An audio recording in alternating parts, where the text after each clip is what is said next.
and then back at Frankie, trying to confirm to whom exactly she's talking. I point to myself.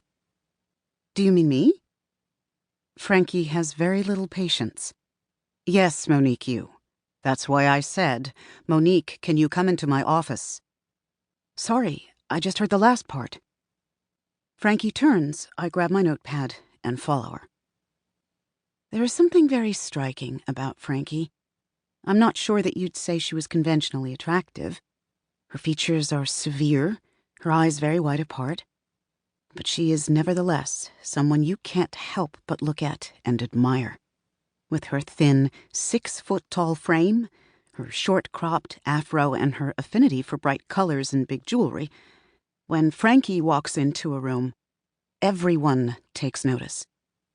She was part of the reason I took this job. I have looked up to her since I was in journalism school, reading her pieces in the very pages of the magazine she now runs and I now work for. And if I'm being honest, there is something very inspiring about having a black woman running things. As a biracial woman myself, light brown skin and dark brown eyes courtesy of my black father, and abundance of face freckles courtesy of my white mother, Frankie makes me feel more sure that I can one day run things too. Take a seat, Frankie says as she sits down and gestures toward an orange chair on the opposite side of her lucite desk. I calmly sit and cross my legs. I let Frankie talk first. So, puzzling turn of events, she says, looking at her computer. Evelyn Hugo's people are inquiring about a feature. An exclusive interview. My gut instinct is to say, holy shit, but also, why are you telling me this? About what, in particular? I ask. My guess is it's related to the gown auction she's doing, Frankie says. My understanding is that it's very important to her to raise as much money for the American Breast Cancer Foundation as possible. But they won't confirm that? Frankie shakes her head. All they will confirm is that Evelyn has something to say. Evelyn Hugo is one of the biggest movie stars of all time. She doesn't even have to have something to say for people to listen. This could be a big cover for us, right? I mean, she's a living legend. Wasn't she married 8 times or something? 7, Frankie says.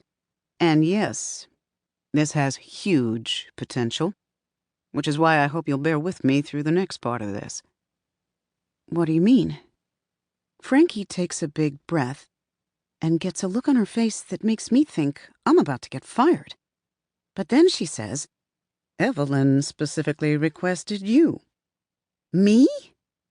This is the second time in the span of 5 minutes that I've been shocked that someone was interested in speaking to me.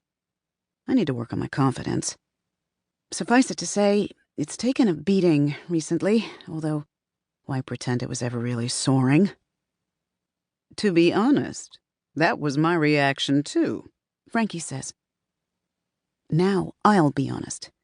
I'm a little offended, although obviously I can see where she's coming from.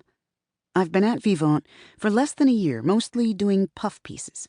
Before that, I was blogging for The Discourse, a current events and culture site that calls itself a news magazine but is effectively a blog with punchy headlines.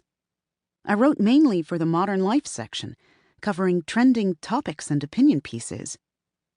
After years of freelancing, the Discourse gig was a lifesaver. But when Vivant offered me the job, I couldn't help myself. I jumped at the chance to join an institution, to work among legends. On my first day of work, I walked past walls decorated with iconic, culture-shifting covers. The one of women's activist Debbie Palmer, naked and carefully posed, standing on top of a skyscraper overlooking Manhattan in 1984. The one of artist Robert Turner in the act of painting a canvas while the text declared that he had AIDS back in 1991. It felt surreal to be a part of the Vivant world. I have always wanted to see my name on its glossy pages. But unfortunately, for the past 12 issues, I've done nothing but ask old guard questions of people with old money, while my colleagues back at the Discourse are attempting to change the world while going viral.